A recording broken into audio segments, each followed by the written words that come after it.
Yes, hello everyone. Welcome back to another video here on Cluiche with me, Seamus, Brady, our host, and for this one I'm joined by Gaelic Games Fan TV, Aaron Prendergast. 2 dubs, and we're going to preview the Dublin football final of 2023. KILMACUD Crokes versus Ballyboden St. Enda's. 2 of really the super clubs in Dublin GAA, and they are going head to head in this football final. Aaron, first thoughts, what are you making of this game?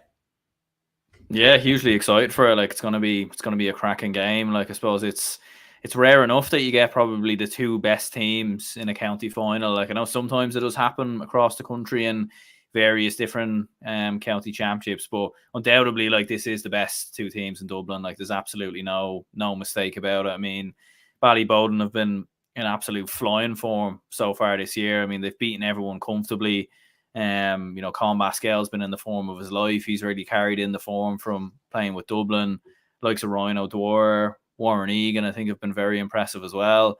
And I think Ballyboden are coming in really, really strong. You're looking at the margin of victory that they've beaten teams at times by this year. 13 points in the semi-finals. I think 13 points in the final group game as well. They've really just, like to use a boxing analogy, like they've just stormed their whole way through the division, knocking everyone out left, right, and centre. Whereas Kilmacud Crokes are, like they are the champions, they are the team to beat, and they probably have looked quite vulnerable at times this year. I think they've definitely maybe missed Craig Diaz over the last few games. Midfield maybe he's looked a little weakened, especially in the Raheny match, and they look there for the taking, but at the same time, a wounded animal, is always the most dangerous. And we were speaking about it earlier in the week on my own show. Like, how many club teams have we seen down the years that have had, like that scare moment, that scare game, that moment where it looks like they're beaten, but they find a way to pull through. I mean, Corofin were notorious for that in their 3-in-a-row spell in Galway. I mean, the amount of replays they needed often to win county titles, and then as soon as they got out of Galway, that was when they played their best football. We used to see that with Crossmaglen at times in Armagh, even Ballyhale Shamrocks, in hurling with Kilkenny. So, could Crokes, could that be the could that be their scare moment? And now we're going to see them put in an absolute, top performance, because we probably haven't seen Crokes put in a top performance yet in the Dublin Championship, by their own standards. So, whether they've just been waiting to peak for now, we'll have to wait and see. But it's I'm really excited for it. It's going to be really interesting.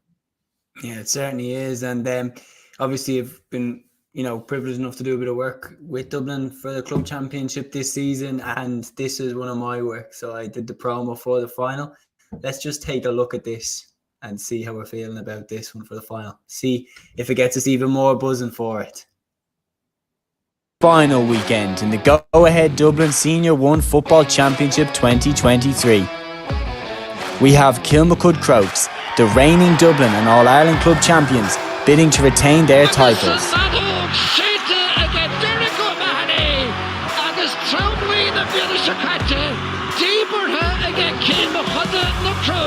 This year Crokes are looking for their 3rd consecutive title, and the champions meant business from the start.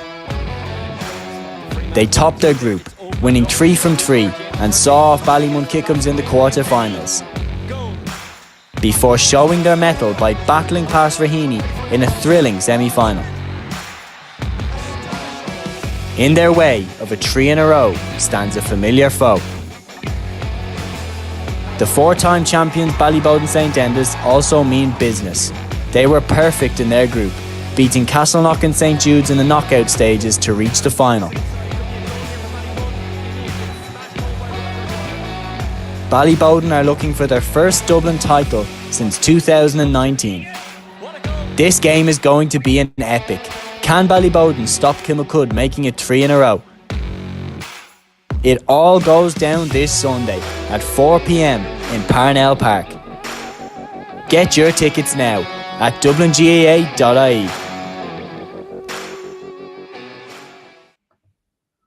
So obviously there is the promo. But obviously the sun is beating in through the window at me. I didn't anticipate for that before starting. But yeah, no, there's the promo for the final. And like, we'll go from like team by team. So we'll start with Kilmacud Crokes. So obviously they're the defending champions. All eyes are on them coming into the championship. Everybody's expecting, the biggest performances out of them. They started off against St. Sylvester's in the group stage. St. Sylvester's, of course, promoted from Senior 2 into Senior 1. And Sylvester's were pumped for that game. Like, they were ready for that game. Crokes did really well. They were without Paul Mannion and without Shane Walsh, and they brought them off the bench in that game. Like, they started that championship really well. They topped their group, beat Ballymun Kickham's in the quarterfinal. As you were saying, they haven't really given a top performance yet, but they did enough. Raheny was the first time that we saw them a bit shaken. But what have you kind of made of them up until this point? Yeah, I think you summed it up quite well there. I think they've just about done enough. They probably haven't pushed the boat out too far in a lot of their matches.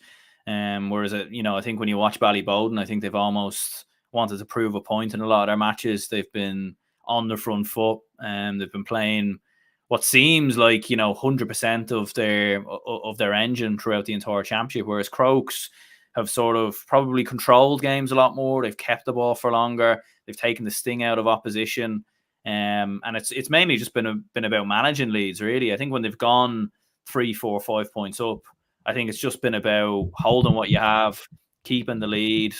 I think they've been very wary of the fact that Paul Mannion and Shane Walsh have obviously had a very, very long year in terms of the club last season, inter-county this year. So I think they've been very careful in managing them sort of back into the team.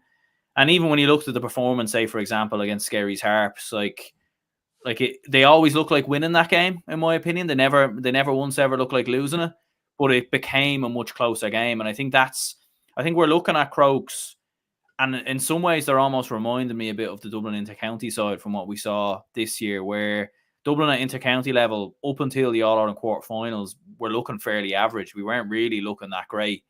And then in the quarterfinals, it just clicked. And it was pretty clear as day, and Desi's even said it himself, they were waiting till their peak. They're waiting till they would peak at that very moment, coming into the quarterfinals. And I do look at Crokes, I should say, sorry. And I'm looking at Crokes, and they're coming in ready to peak coming into this final, I think. But at the same time, Ballyboden look very, very strong, and that's what makes this very interesting. It's a tough one with Crokes because they haven't been overly impressive, but they've done enough. And even especially with the great club teams and the great teams, it's always about the mentality, in my opinion. It comes down to that mental fortitude.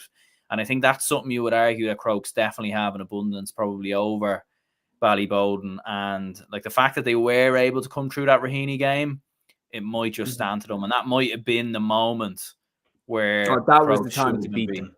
That was the time to beat them. The opportunity that Sean McMahon had to put the ball over the bar right at the end of the game, the one I'm talking. That was and I was there in the ground. That was the moment to finish them off, and it felt like they could have been finished off. And as me and you were talking on your podcast, how many teams have we seen that, like Ballyhale, Shamrocks, and Kilkenny, this close to being knocked out? They survive and go on and win the whole thing. Like that, they did that last year. St. Rynagh's nearly took them out in Leinster. They go on and win Leinster. Like, how many times has a team nearly been, like even Kerry in the football? I remember 2009, Sligo had them in the qualifiers. They had a penalty to beat them. They missed, and Kerry went on and won the All-Ireland. Like things like that, teams like that, when you have them on the ropes, you're not going to get them on the ropes twice. And Raheny played outstanding in that game. They were fantastic, especially considering they were missing the likes of Brian Howard and really important players like that. And to get it to penalties, they were so close. They couldn't have been closer. But Ballyboden, on the other hand, you look at their semi-final. Like, St. Jude's this year looked good from the start. Like, they really put a beat down on Nafina and St. Vincent's back-to-back. And then they beat Whitehall fairly comfortably. Went out of the group stage. Got past Coola in the quarterfinals, and I was thinking, like, St. Jude's could actually catch Ballyboden here. Not a chance. And I mean, that was a magnificent semi-final performance by Ballyboden. They really put St. Jude's to the sword. They really did, yeah. And I was even doing some stats on Ballyboden earlier, just going back and looking at some of their games and everything else. Like, they've averaged a goal and 18 points in all 5 matches, which is some tally to rack up, you know, for a club side. And as you said, like they've played good teams in there as well. Like Castleknock were coming in and you know, in flying form. St. Jude's have looked very, very strong as well. Completely just, you know, Castleknock gave them a couple of problems in the first half, but once Bowden asserted their dominance into the game, they just cruised to victory, really. And even going back in the group stages, Ballymun on the opening day, fairly comfortable, really. And funnily enough, like only on one occasion in the Dublin Championship this year have Ballybodен not finished with a score of 20 or more. And that was against Ballymun when they scored 116. So it tells you all you need to know. Like they are free scoring from all angles. And, you know, whether it is Colin Basquel, whether it is Ryan O'Dwyer who's chipping in, Ryan Basquel as well, Ross McGarry at times, they have a wealth of ways to hurt Crokes. And I think to be honest, the opening 10-15 minutes I think is the most important element of this game, because the only worry about Ballybodен is that when you look back at the last couple of years, they've seemed to just have this mad, bizarre performance. Like if you look back at their last 3 defeats in the Dublin Club Championship, it's all been hammerings. Like it's all been, you know, 9, 10, 12 point losses. And that will be the worry for Ballyboden. We haven't really seen them like fall behind or be hugely tested. Like we've seen Crokes, we know they're a resilient side. Like if Crokes go 4 or 5 points down, say after 20 minutes, nobody's going to be sitting here saying the game is over, you know, because Crokes have that resilience, they have that way to fight back. Whereas if Ballyboden fall 4 or 5 points, maybe 6 points down after 20 minutes, the question will be, well, we haven't seen this from Bowden this year. So do we know, you know, we know they have the quality and the skill levels to come back in the game, but is it, you know, do they have it up here? Like that's going to be the big test, I think. And that's going to be the biggest question. I can't wait to find out on Sunday. Yeah, no, definitely. Yeah. Like when you're talking about bottle, like Crokes showed their mettle. Like not even in the fact that they got it to penalties, but the fact that like they were 3 points down and they found a way to hit the back of the net. And if you see that last minute goal they got, like Raheny had everyone back, and Crokes still found a way to get it to Luke Ward, who managed to smash it into the back of the net. And that was past Robbie Henley. Like that's a good goalkeeper to have in the nets there. Yeah, if ever there was a time where Crokes would panic and collapse, that was it. And Bowden, as you said, whenever Bowden have lost, they either win or get annihilated over the last 3 years. And that's kind of been their pattern. With Kenny Naughton coming in, I really like how he's ran the team this year. I really like their structure. I really like their setup. Especially the fact as well, they're not at full strength. Like Robbie McDade would walk back into that Ballyboden team. He's a fabulous player. Players like that would come straight back in. But the halfback line, James Holland has impressed me. Kieran Kennedy, always someone that I rated very highly. Shane Clayton has always, you know, been a very, very solid defender. Midfield as well, I thought they've managed Michael Dara. Macaulay's returning to the team very, very well. They've kind of gradually upped the minutes until now he's playing a full game. The Basquel brothers are playing magnificently up front. And the player that I really like, just the way he plays, is Warren Egan. Like the way that Warren can just catch a ball at full flight. And when he gets going, he's a very, very hard man to stop. And how many goals have we seen him go out on the left, hug the left touchline, cut into the right, almost like along the end line, and stick it in the back of the net? Like he has done that quite a few times. And I know from making the promos, all of Ballyboden's goals with Warren Egan seem to be cutting in from the left and finishing it with his right. So Crokes will be switched onto that. Robbie Brennan will be switched onto that. Robbie Brennan's a magnificent manager. And he's got one hell of a backroom team there with him. He's got Bernard Flynn, the Meath football legend. He's in the backroom team there for Crokes. Ballybodен have a wealth of ex-players that you imagine might be kind of helping out here and there. But Kenny Naughton definitely runs the ship there. It's two camps that, if I could put this in a perfect way to you, it's two camps that when I look at them, I feel like they've got it right. Do you know what I mean?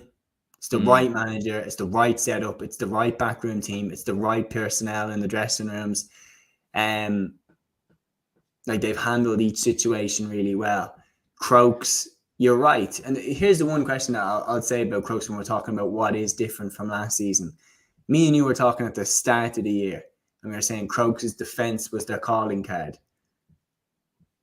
Me looking a little bit at it, I think they look more vulnerable at the back than Ballyboden do in the championship so far. Now but like Castleknock hit them for 3 goals. I thought Skerries looked like they really had them under pressure towards the end. And Ballyboden, on the other hand, I haven't seen them in a tricky situation so far. Yeah, that has been the question, and maybe pushing Rory O'Carroll sort of further up, more so into midfield, and the half-back line has maybe played a bit of a part into that. But yeah, it's been interesting, all right, with Crokes. They definitely have been conceding, a lot of goals, like you said, 2 goals, obviously, in the Raheny game, and they have looked quite vulnerable at, like, a lot of the time. Again, is it a case that they're just getting warmed up? Is it a case that they're just waiting until they really click into gear once the final comes around? But as you said, like, they're coming up against a team who have scored, on average a goal and 18 points each game. I did some statistics on them earlier, and they've scored 9 goals and 91 points in their 5 matches. So they're scoring points, goals from all angles, and this is going to be the biggest test for Crokes, definitely, in terms of their defense. Like, if they've struggled defensively up until now, well, how are they going to be able to handle those Ballyboden forwards? And that's why, for me, like, the opening 10-15 minutes is so crucial, because Ballyboden need to come out fast. Because if Crokes can get through that 10-15 minute period, and even if the game's level after that, or even, they're a point up, I would look at it and think, right, I think Crokes maybe have something, and maybe they have a will to get through, because, Bowden's only way to win this game, in my opinion, is just to come out and blitz Crokes in the opening 20 minutes, build up a big lead, maybe an 8-9 point lead. Crokes will eat into it. They'll get back into it. But if Ballyboden can just hang on the more the match goes on, then I think they could do it. But as you said, there has been vulnerabilities there with Crokes' defence. And we're going to see them get tested on Sunday.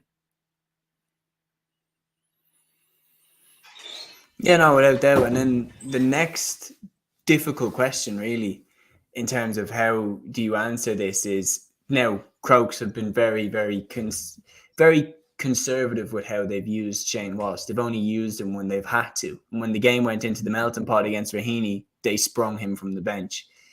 And, they have been selective of when they play him and when they don't. So when he came in against Raheny, he did change the game. And I truly believe that without him on the field, you could actually argue that they wouldn't have won that game, because Raheny did a fantastic job of shutting down Paul Mannion's left foot. They would not let him get onto that left foot. No matter how much he tried the tricks, he scored a couple of points because he's Paul Mannion. He's always going to get a couple.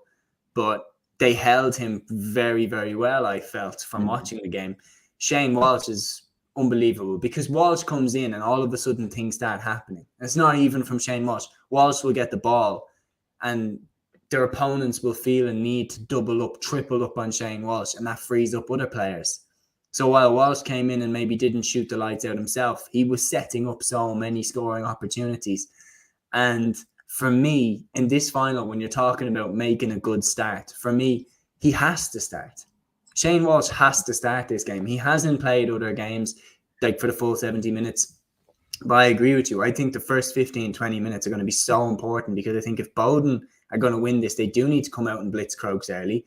And I think if Crokes are going to win this, they do so by how they've always done, building up a base of control in the first 15, 20 minutes, so that the game is going to be played on their terms. For them to establish that, I think Shane Walsh needs to play.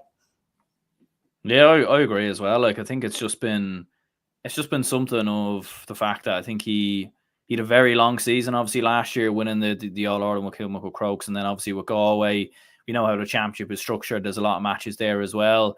And I think even when you looked at Galway sort of towards the end of the championship, even in particular in that defeat against Mayo, like, Shane Walsh just didn't really look right for Galway, in my opinion, all season. And you don't know the whole terms, but for me, like, from looking at it as a fan point of view, he just looked knackered. It just looked like a huge amount of fatigue. He wasn't moving the same way as he was, the season Galway got to the All-Ireland final, for example. It looked like that sharpness had maybe gone. So I think for Robbie Bredon and for Kilmacud Crokes, I think it's just been about trying to ease him back in, trying to get him a couple of minutes here and there, keep him involved. Obviously, if you need to bring him on, they will. But I think now it's, this is crunch time. It doesn't get much bigger than this in Dublin, in terms of a Dublin Senior Football Championship final. You play them and you give them, you give him the full 60 minutes, but if there's a scenario where maybe you take him off with 10 minutes to go, if Robbie Rennan feels like that's the right option, maybe you do that, depending on how the match might go. But as well as that, like when you think about it, like I think if Crokes come through this, they're coming through Leinster, and there's absolutely no shadow of a doubt about that. When you look at Leinster, the biggest test they're probably going to get is Naas, I would say, provided they come through Kildare. So, like, you could, like, going into sort of like the Leinster Club quarterfinals and semi-finals, you could probably rest Walsh for those games if you really wanted to. Like bring him off the bench with 10, 15 minutes to go, maybe start him the odd time. But I think for a game like this, like I do think this will be Crokes' toughest. If they come through this will be their toughest test, probably until an All-Ireland semi or final, depending on who they're playing. So, I would agree with you there. I think you have to start him. I know he's probably had a lot of mileage on the clock. There could be some underlying injury issues there that maybe haven't been addressed. But I think they have to. The whole reason why they got him in was to win these games, so they need to play him. Yeah, no, I absolutely agree. And then while we're talking about forwards, we'll switch over and talk about the other key forwards here, the Basquels, Coleman Ryan, and obviously Warren Egan as well. Matchups for Kilmacud Crokes. One player I've been hugely impressed by, and I do fully believe he should be Dublin's fullback in the next 2 years, is Theo Clancy. I think he's phenomenal at fullback for Crokes. He's huge, big fella, very athletic, moves very well, and yeah, his what he does in possession is really, really well, really, really good as well. Sorry, he always looks up, gives the right pass, does the simple things really, really well, and just fits. He fits into fullback there for Crokes, but he's going to be coming up against a huge test because he probably will be picking up one of the Basquels, Warren Egan, someone like that. Who do you think they'll put on each of these players? For me, Andrew McGowan has to pick up one of them. I think he's a fabulous defender. Probably I would lean towards putting Andrew McGowan on Warren Egan. I think he has the pace to keep up with him. But other matchups, what are you thinking? Yeah, I think McGowan maybe on Warren Egan, I think is a good one. Theo Clancy maybe on Colm Basquel. I was also thinking Dan O'Brien maybe on Colm Basquel as well, just because we see Dan O'Brien sort of, he loves carrying the ball up the field. He loves sort of, adding that sort of support work and attack that might drag Colm Basquel out of position and lead. Basquel might even have to mark Dan O'Brien to a certain extent. I think one thing for Crokes, though, is that they can't focus too much on, say, stopping a Colm Basquel, because, as you said, you have a Warren Egan there, you have a Ryan O'Dwyer, you have Ryan Basquel, Colm Basquel. You have so many options there, Warren Egan as well. So I think, I think Andy McGowan on Egan would be a good show. I think Theo Clancy probably. I think, look, at the end of the day, you want to have your best defender on the opposition's best forward. I think that's, that's sort of standard. That's how it works. And I think if you're applying that, Theo Clancy on Colm Basquel would make a lot of sense. And I think if they could shut Basquel down completely, that might give them, a bit of a foothold there potentially on the game. Dan O'Brien maybe onto Ryan Basquel. Will Ryan Basquel have the legs to track Dan O'Brien going up the opposite end of the pitch? I'm not too sure that he would. So again, that could be a possible good matchup. But like, even for Crokes as well, when you're looking at their players like Shane Walsh, Paul Mannion, Dara Mullen, like, who picks up them? That's the interesting one, because like we know Crokes' defense and what they can do, but like Ballyboden, in many ways, their defense hasn't really been tested too much. So, but mainly because they've been so good in the matches that they've played. But it'll just be so fascinating to see how they get on against Walsh, Mannion, Dara Mullen, Shane Cunningham, Hugh Kenny if he plays like this. There's a lot going on there as well. There's a lot of threats, yeah. And like, look, from the back, they've been really, really good. Alex Gavin, Kieran Kennedy attack consistently down the wings. But yeah, no, like, it's very interesting. I agree with who you pick is going to mark who. I only think Dan O'Brien, I actually think he'll pick up Colm, because Colm Basquel drops sometimes around the middle, and I think they'll want to keep Theo Clancy relatively close to the goal. Ryan Basquel tends to hold a lot closer to the goal, so I think they'll leave Theo on Ryan Basquel and they'll put Dan O'Brien on Colm and try and tell Dan O'Brien, listen, feel free to move around wherever you want, like, and try and drag him with you. There's obviously the wild cards. Like Liam Flatman has played a lot of minutes for Crokes this year and looked pretty good while doing it. He could pick him up. He's, you know, a defender who's got time playing with Dublin in the league in 2020. He's a really, really good player. So maybe we'll see more minutes into him in this final. Down at the other end, yeah, like the matchups there, it's like who picks up Shane Walsh, who picks up Paul Mannion. I mean, God love them, it would be a difficult task to do. You imagine Shane Clayton will pick up one of them. If I had to pick, I'd probably say Clayton will pick up Mannion. I'd say maybe Brian Bobbitt will take Walsh, but it's really difficult. Cathal Flaherty is a very good defender as well. You could potentially see him taking Darren Mullen. Like it is very, like genuinely, I wouldn't be confident enough on the Bowden side to predict exactly who's going to take who. But yeah, like this is what I mean is that they will go man to man. Like they will mark someone. It won't be a zonal defense, which sets it up to be a potentially thrilling game. And neither of these sides are very negative or have been very negative this season. Both of them have been involved in very, very high scoring contests. The one area I want to have a look at, and look, I know that, you know, you can't, you know, GA math very rarely adds up, but both of these teams have played only one team in common throughout the whole championship, and that's Castleknock. Now, Kilmacud Crokes did win against Castleknock, and the third quarter especially was where they pushed on. But in the first half, Castleknock gave Crokes a lot of problems. And I was thinking more so on the other side, because I rate Kilmacud so highly, I was thinking, geez, Castleknock are flying.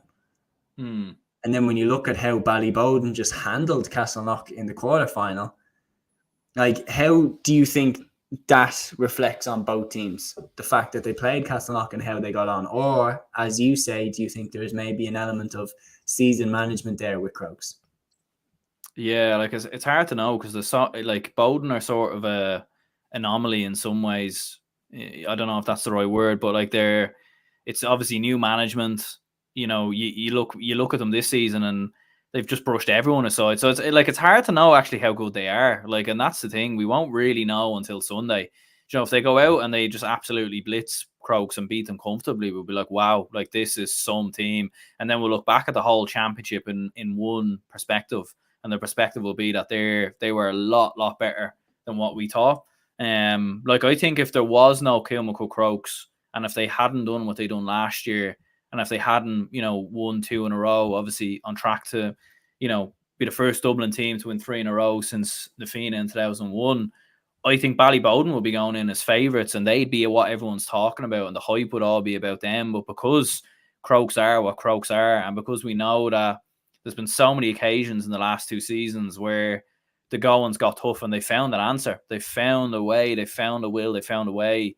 You know, even in the semi-finals of the All-Ireland last year against Cairns O'Rahilly's, going into the home stretch, Cairns, you know, had them on the back foot and nearly could have beat them. White Glen put them under a bit of pressure, obviously, as well. And they managed to find a way there as well. So it's a hard one to judge. Like, I think, obviously, when you're looking at it, you know, sometimes it can depend on when you play teams as well. Like maybe Ballyboden caught Castleknock on an off day. Maybe Castleknock were playing at their best when they played Crokes earlier in the year. But one thing we can say when we look at the whole balance of the season or of the championship is that Bowden's attack is absolutely like frightening. Like they've, as I said, they've averaged about a goal and 18 points. Crokes have only averaged around 13, 14 points. They're conceding less. So like everything statistics wise points towards Ballyboden should win this, but it's just because we know what Crokes can do, and we also know that in the last couple of years when Ballyboden have been in big finals, semi-finals, they have bottled it in many ways. Mm-hmm. You know that way, like they've been absolutely, you know, you can like when teams lose games. Last year's one was the worst. Nafina ate them alive in that semi-final last year. And like, don't get me wrong, there's a lot of great club teams in Dublin. Like, so Ballyboden lose by 2 or 3 points, you say, oh, right, fair enough. You know, they lost by the better team. But there's no way Ballyboden shouldn't have been getting beat by 10, 12, 15 points.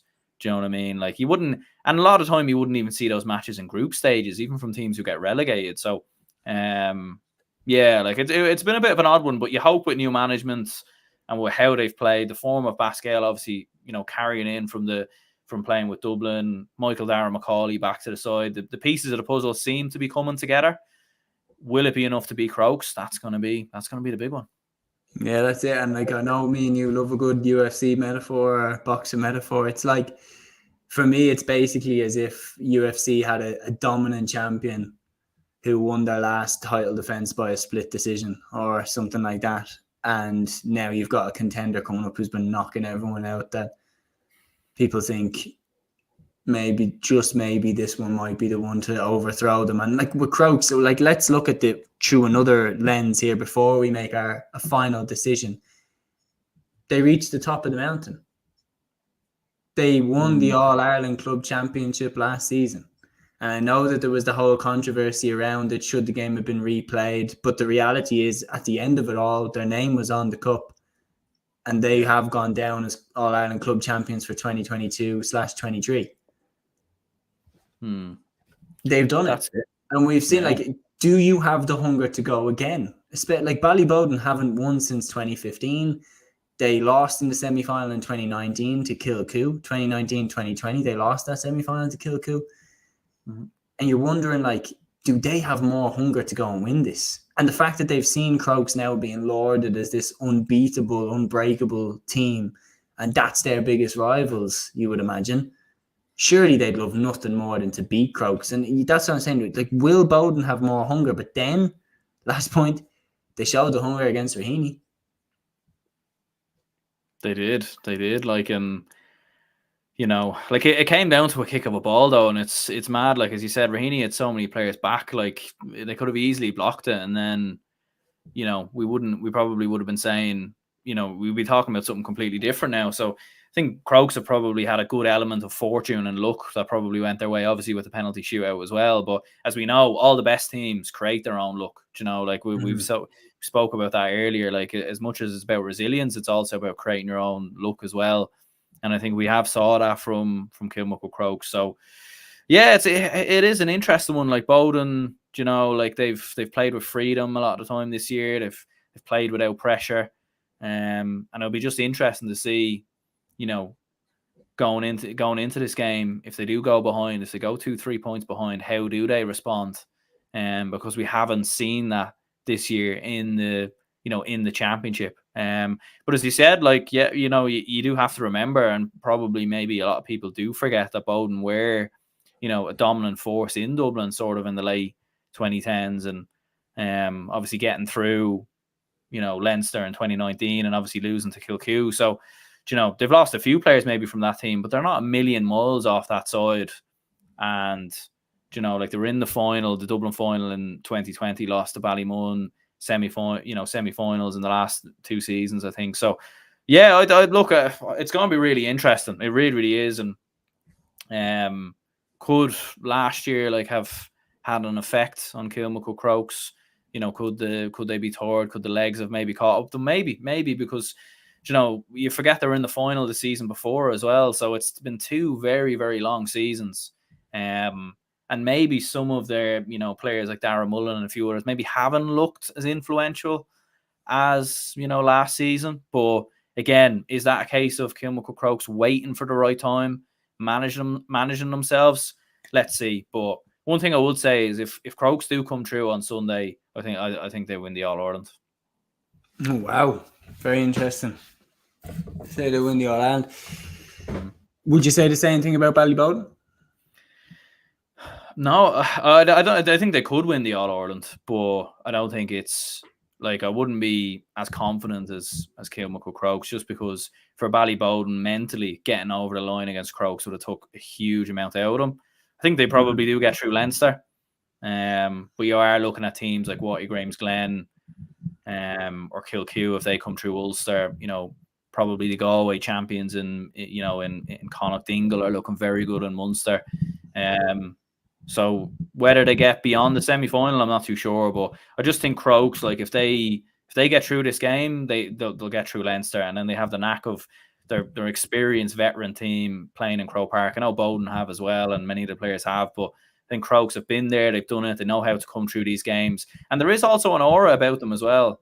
And me and you have spoke about this before, even with like the Dublin footballers, where Dublin would come up against teams in Leinster and they'd be, you know, as much as Dublin would be hammering other teams, like other teams would just fluff their lines over and over again in front of goal because of the pressure of playing Dublin. And I think Crokes have that as well. And you even saw that, like what you said, with Raheny.